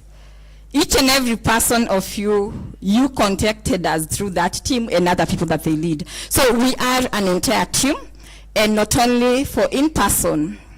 Again, thanks to Lynn Cookie. When you are good, be ready to be mentioned severally, because we serve globally 24/7 when it comes to virtual and online services. That and much more. And I know people ask, by the way, do psychologists go for therapy? Have you ever asked yourself that question? Such a question. So, when it's so hard for us as psychologists, when you bring your things, you know, Prof, we are taught well. We don't show, are you serious? Imagine going for therapy, then your therapist is, are you serious? And they are crying with you. I do not know how that would be. We are taught well, and so when it's heavy for our personal issues, we go for therapy. I have my therapist, and I believe each and every therapist, we all have a therapist. However, there is a very important person I would like to reintroduce because he was here. When it's heavy, good example, when I'm going through something and someone presents such a thing to me. Let's say I'm going through marital issues and you come with marital issues. I'm more likely, if I'm not careful, to say, yeah, all men, they are that thing. You know, because we are all, you know. But to ensure that I'm not imposing my values on you, we do something we call professional supervision. That is not about the person who came or the identifiers, it's about, I had this client who shared about how they are not able to deliver or they can't, you know, get a kid. And you know, I have a sister who is also suffering the same. And I found myself reflecting on my sister's journey. I'm not so sure if I used the right interventions or I used my sister's encounter. And that's none other than Dr. Ambrose. You can stand for us all to see you. So Daktari, he's a PsyD, PhD holder from USIU in clinical psychology, and he's our professional supervisor. So we all have a chance to go to him, and that's why you will not see him, because when it's hard on us, when you come, we go to him. Thank you so much, Daktari, for the work that you're doing and for ensuring that we are professional at all time. So lastly, allow me to introduce other special people here before I call my guest. So you are all special. And I also have my classmates. I'm also a student. And let me tell you, being a classmate and going back to school means networking. And with me, I will first introduce one student who is my classmate, Achana. You can stand.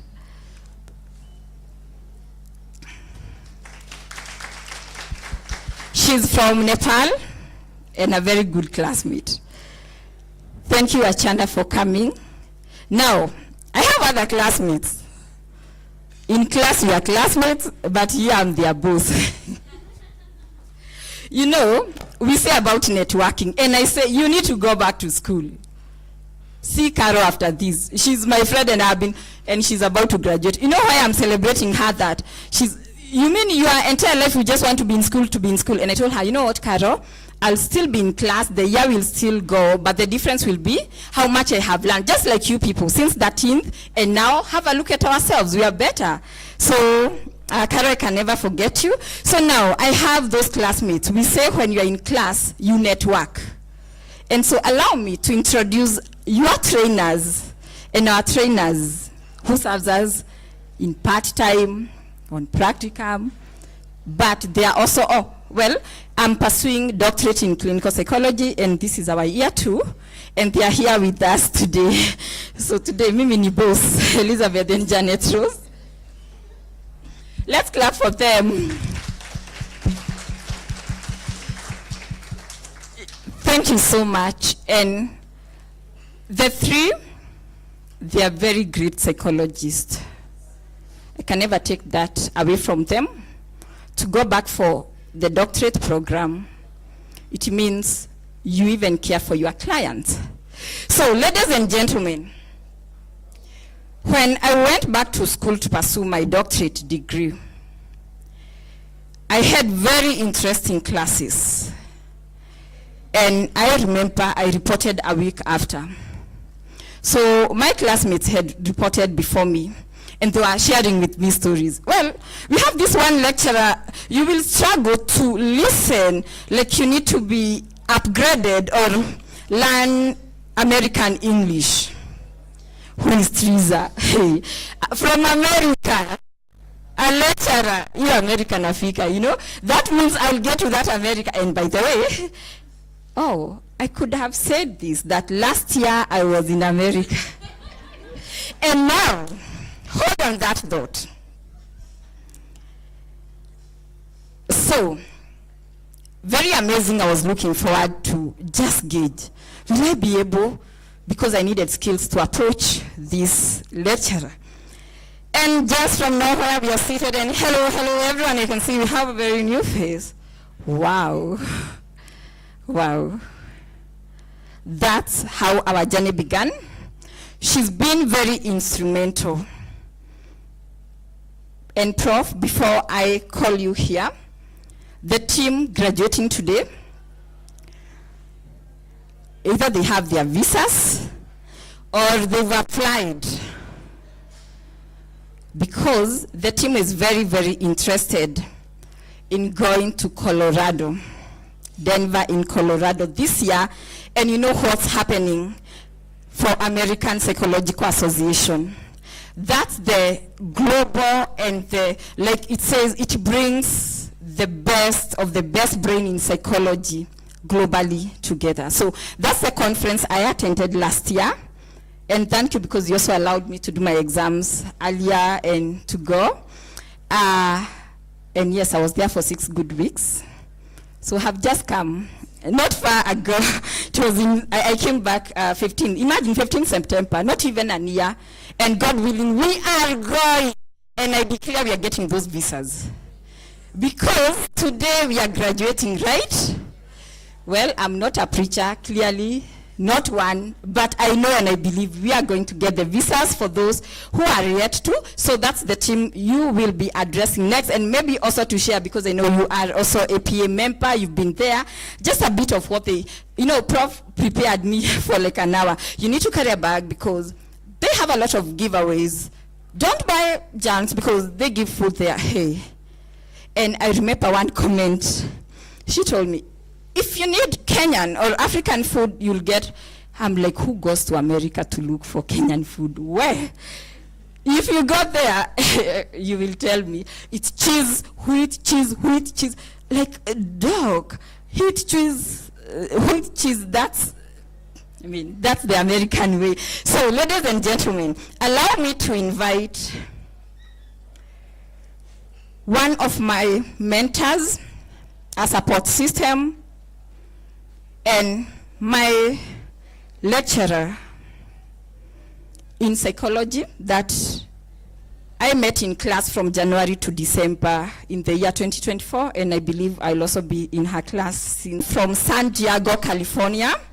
She's a practicing clinical psychologist who is licensed in Kenya and California, USA. She's an assistant professor of psychology at United States International University, Africa. She's an American, and just a week ago I learned she's also Kenyan. I don't know how that's possible. So it's my honor to invite you, Prof, to come and address us today. Well.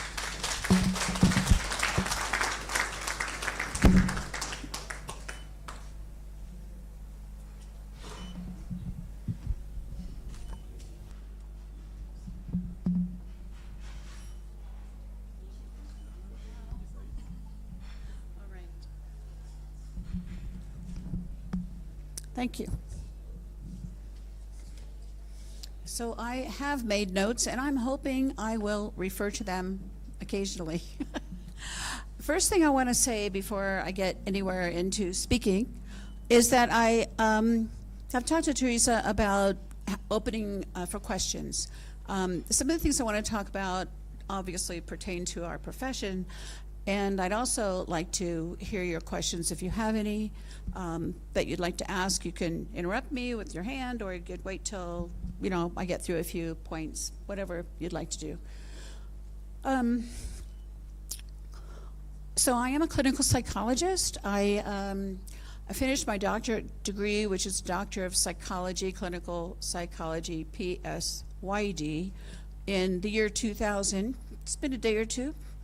In San Diego, California, where the original USIU was located, and this campus here was a sister campus for many years, and now, as most of you probably know, it's an independent campus here at this point, and it's so the only USIU left on the planet.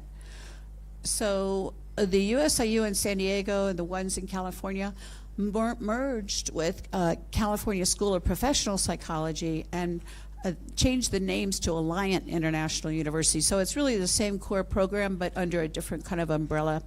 Okay, the reason I'm just mentioning that is because I just want to say that there's some confusion about the difference between PhD and PSYD. So whenever I get a chance to talk to people who are in this field and aspiring to maybe go further in this field, to know that this is a practice model, meaning there's more emphasis on learning the skills of clinical psychotherapy, assessment, case conceptualization, diagnosis, treatment planning and treatment, psychotherapy skills, psychometric skills, et cetera, et cetera.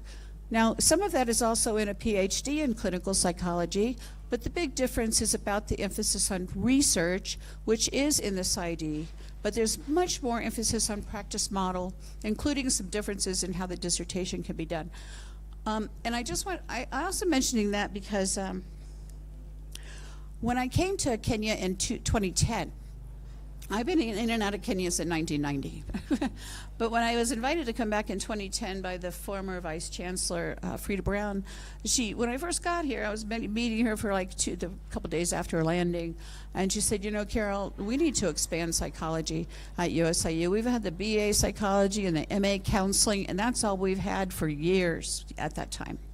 So we did, and I was part of that team that developed the MA clinical and then the PSY, this ID clinical, and went through the whole accreditation thing with the US and Kenya Commission for University Education. So it's quite a learning process. I don't think anything can prepare us, me, at the time, for the amount of work that was, but I'm not a quitter. I just give me the bone. Somebody used to tell me, Carol, you're like a dog with a bone. You just don't know when to put it down. And you know what? That's still true. This profession has changed my life. You know, my former life was in the corporate world in the United States.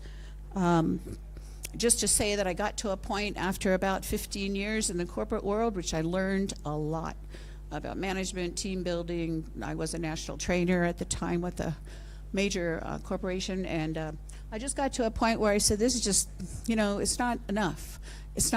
I'm not motivated to do this anymore. So I did make a big change, and I went back to school in my late 30s and finished my bachelor's, partly over here at Mayfair, the old Mayfair. And then I just stayed in and finished my master's in clinical psychology in San Diego, but did some of it over here when I could find a class to transfer, a few classes to transfer over here, which I did. And then sitting in my master's graduation, I saw a friend of mine sitting like 2-3 rows ahead of me who was graduating that day with her doctorate. And she and I had studied, we had some classes together. I don't know why we were mixed MA and doctorate, but whatever. We had a few classes together. And I also spent time with her as a friend, you know, hanging out, studying together, whatever.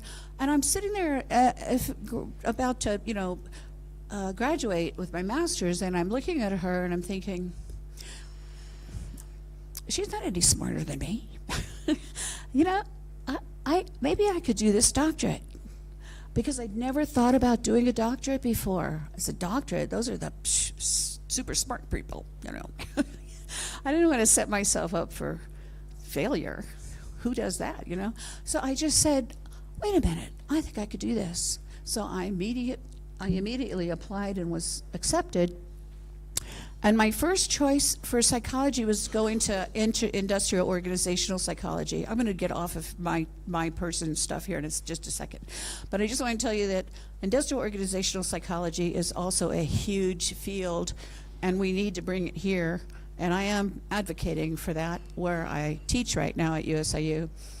Because industrial organizational psychology is a specialization where we combine what we know about working with people, but it's applied in the workplace. Like with team building, yes, or management supervision, management skills. Also, NIO psychologists do surveys and assessments on employee satisfaction, things that really are important to employee motivation. Anyway, I'm also working on a couple other things with the university, and I'm probably just going to be around until they either tell me to go or they incorporate what I'm recommending.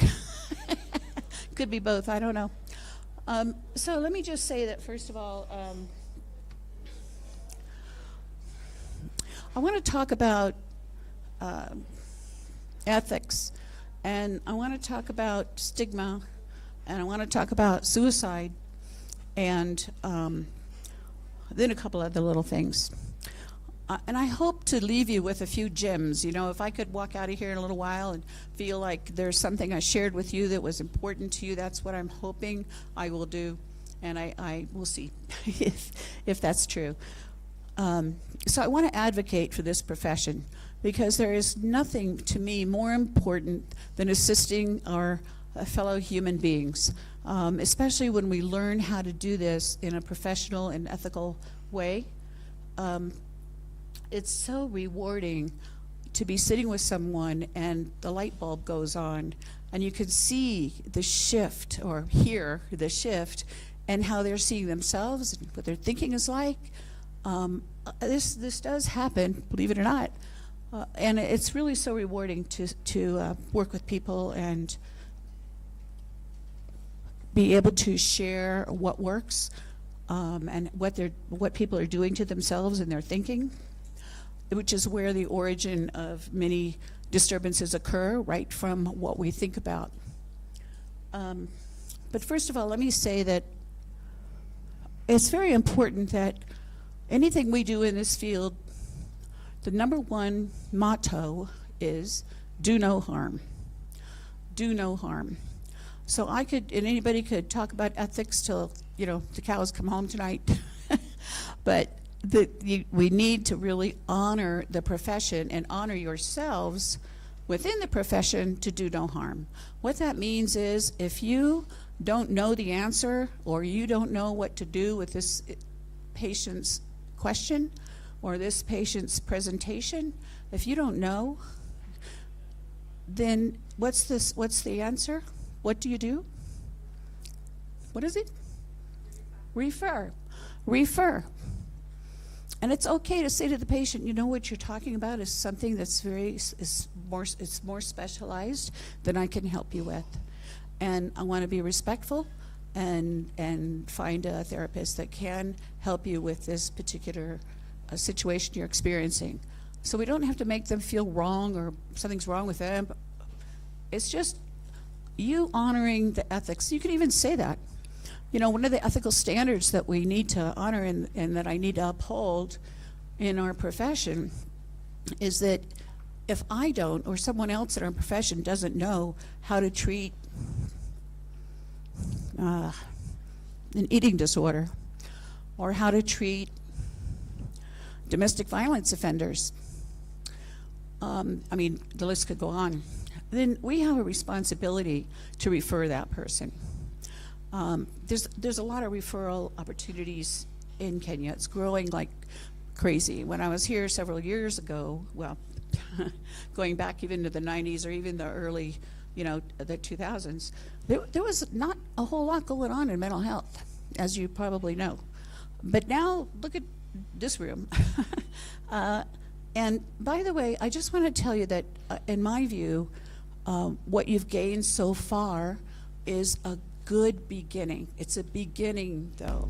In fact, I was thinking about playing this song from Chicago. Do you guys know about Chicago, the band in the States from years ago? They have a song called It's Only the Beginning. And I think that's a theme I would share with you and suggest, because what you've learned so far is likely only the beginning. There's so much more to learn. And this is another reason why this field is so exciting, because we never learn it all. There isn't anybody that knows it all. Isn't that sad? But it's true. We can't, in any profession, if you think about it, any scientist that's working on a specialization, you know, knows that specialization. A clinical psychologist who specializes, let's just say like the example I gave of eating disorders, or specializes in psychosis, or specializes in treating phobias, or whatever it might be, you know, that's an area of specialization that not everybody can do.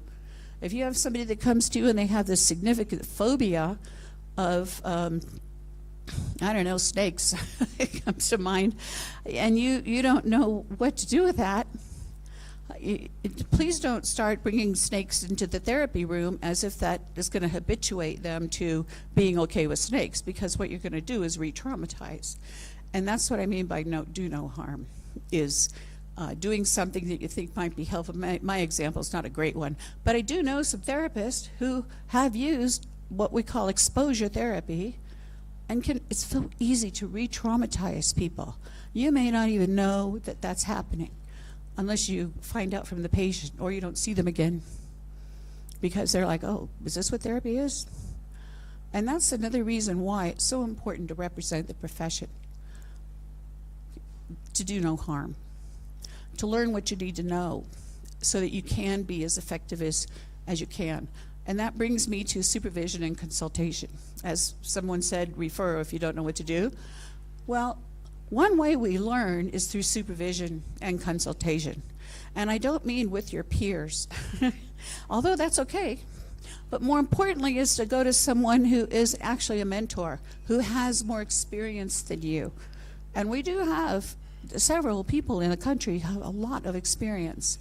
But even these individuals sitting at this table who are my students for last year, and I'll have them again in summer. So I wear a different hat when I'm with them in the classroom, you can imagine. But, you know, we're all in the process of learning, whether it's in a doctorate degree, whether it's mental health, you know, support and first aid. Doesn't matter what our role is right now. It's where do you want to go with it? Because this learning is not something like algebra is not that field. Because we're working with human beings. And every human being we work with has some uniqueness about them, just like we each do. And so, you know, it's really learning how to, Teresa, you were saying something about not having the skills because we didn't do our own therapy, and then we have someone in front of us that it triggers us because we haven't finished working on our own stuff. Well, in a way, if something comes up like that for you, pay attention to it and get support. If you're advocating for mental health, then advocate for yourself as well, so that you become more effective in the therapy room. The more effective you are, you know, the better you're going to enjoy what you're doing, and the patients will be grateful. And you'll have a building, you know, a good practice. You know, back in the day, and I don't know if this is so true right now, but I used to hear that students would say, you know, I can't really get into psychology because my parents don't think it'll make any money. You know, they want me to go into this or that because there's money. But that's not so true anymore. If you get the credentials and the credentials to, you know, get licensed in Kenya now that we can get licensed here, and do your training or even continue your education, which I would highly recommend, because you really do learn in the master's and particularly the doctorate. You know, it's a journey. But I always just say to myself, the time's going to go by anyway, you know, God willing. So why don't I invest in myself? And that's kind of how I got through it, because it is a journey, but it was enjoyable. It, just as some of you have said today, your journey here was enjoyable, even though it was work. It's very much worth it. So I wanted to just touch on the ethics. I think I have a bit, but it's very important to learn ethics in psychology. If you even access and choose to access the American Psychological Association's ethical standards of practice in psychology, you can access that online. You can go to the American Psychological Association's website. I'm not here to advertise, I'm just sharing information. That you can access that the ethics, the list of law and ethics. There's also some really good books out there by APA. If you ever do decide to come to USIU, we have that book in the library, many copies. And that is the standard we use in teaching ethics. So I just want to encourage you, even now, that when you start working with people, that you don't think that you have to know everything. You don't. You're not going to. But the more you practice and consult with a mentor, supervisor, someone who you know now or someone you may gain to know at some point, that you consult and you ask for help. I have people that I used to teach who have now graduated that call me. Dr. Watson, do you have 15 minutes? I have a quick question on a case I'm working on. I'm like, yep, I'm good, call me. Or how's it 2 o'clock? We can talk then. And this happens occasionally.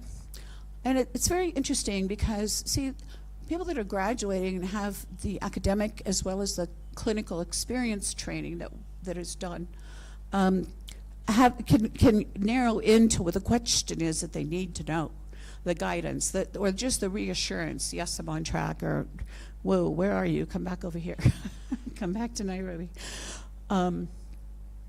Okay, so the next thing I wanted to talk about is stigma. You know, there's a stigma in worldwide. It isn't unique anywhere. there's a stigma on mental health in terms of, oh, those people are the crazy ones, or there's just a lack of understanding about what goes on. Not everybody that is in treatment, by the way, has an actual mental disorder. A mental disorder through the DSM-5 TR is, you know, what we use globally to diagnose disorder. But there can be people that have some of the symptoms that are still having some level of impairment, but they may not meet the full criteria for diagnosis, let's say for major depressive disorder or post-traumatic stress disorder or, you know, bipolar or whatever they are. There's so many. And that's one of the things you could learn actually about all the diagnosis in partly master's, but definitely the doctorate. It's inappropriate to try to learn that online, by the way, just by the way, because this is not a field where you can self-teach. You can learn some things online. There's great podcasts, workshops, but that is not giving you the whole enchilada, so to speak. It's not giving you the whole realm of what you need to know to really hear a patient and know what the questions are that you need to ask for a clinical interview, to begin to understand what's going on with a person and to listen for symptoms and to be able to kind of have a decision tree in your mind about, oh, it looks like it might be anxiety. Let me ask a couple questions about social anxiety or acute stress disorder, general anxiety, PTSD, et cetera, et cetera. Or it sounds like there must be depression because she's saying, or he's saying, XYZ, you know, 4 or 5 symptoms that are being mentioned. So, oh, let me ask some questions about. So learning how to do this without having to look it up is where you eventually get. And even I still look stuff up because I want to be accurate. So if I'm not sure 100% of my diagnosis, even based on the years I've been doing this, you see, it doesn't matter how long. It's the fact that, oh, wait, let me double check this. And I actually just did that the other day on a differential diagnosis I was trying to clarify. So anyway, back to stigma. So how do we reduce the stigma in Kenya? What have you thought of?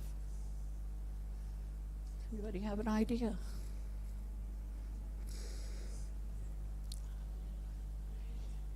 What? Awareness. Yep, awareness. And I think awareness needs to actually be structured. We can't just depend on a news article or somebody on TV saying something that could actually be biased in some way or another, right? Just not totally correct information because they don't, that's not their training. But we need to do that. We need to be out there, first of all, doing no harm, and secondly, knowing what we're doing. That's how we build the profession. The more of us that are out there where we are assisting and supporting patients, whether it's an individual, couples, family, I do a lot of parenting skills training, workshops, whatever we might be doing. I'm even involved right now in writing a support program for women who have experienced or are experiencing domestic violence. And there's a small group of us working on launching that fairly soon in different parts of Nairobi. And we need more programs like that where people can get information on what they can do for self-care. So, you know, reducing stigma means informing people. So if we're not well informed, how can we inform others? So first of all. Second, as you see people in practice, the more professional you are and the more accurate you are with what you're recommending in treatment or recommending in whatever the process of the treatment may be, the more professional and using evidence-based practices, the higher the standard that you're presenting to that patient, because they may not have had that experience before. And we do know there are people practicing in Kenya, goes my shoe, who really are using advice as a way of what they're calling, you know, counseling or therapy. Advice is not therapy. People can go to their sister, brother, mother, grandmother, best friend for advice. They can look in the mirror and do advice.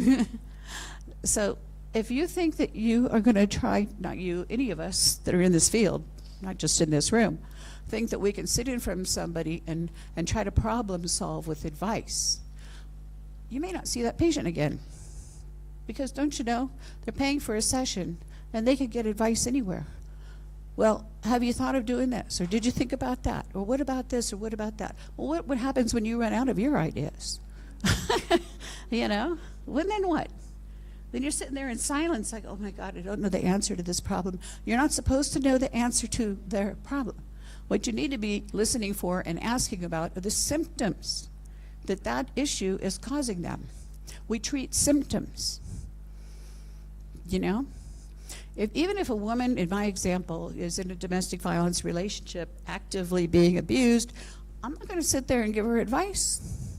I'm going to weigh what she's thinking about. How is she taking care of herself? What does she see as her options? What is holding her or keeping her there? There's reasons people stay in relationships, as you all know. Nobody needs to tell you that. Whether they're positive or not so positive, there are people that stay in relationships. Okay, am I gonna, and are we in the profession gonna criticize this person because they're making a choice? No. We're gonna work on symptoms and support their choice and honor and respect their choice, because that's how we get the closeness in the relationship and the conditional positive regard that is in our profession, by the way. That is, in addition to do no harm, it's the flip side is that we offer unconditional positive regard. So if someone in front of us is talking about something that we are just so turned off to, I could give an example, like let's just say the LGBT population. There are people who will not work with that population. I also know somebody in the field who used to, I haven't associated with this person in many years, who used to say they would never work in their practice with anybody that's getting divorced or even divorced because they didn't believe in divorce. Do you see how that personal belief spread over to how the person will decide who they're going to work with? That is not unconditional positive regard. On the other hand, if we have a limitation with people we want to work with, it's really okay to choose no. Refer that person. Or if someone's referring to you, I have this patient who, blah, blah, blah, whatever their identity is, even different culture, maybe not a Kenyan, you know, and that you don't, I don't want to work with that person. Well, then don't. Because you will do harm.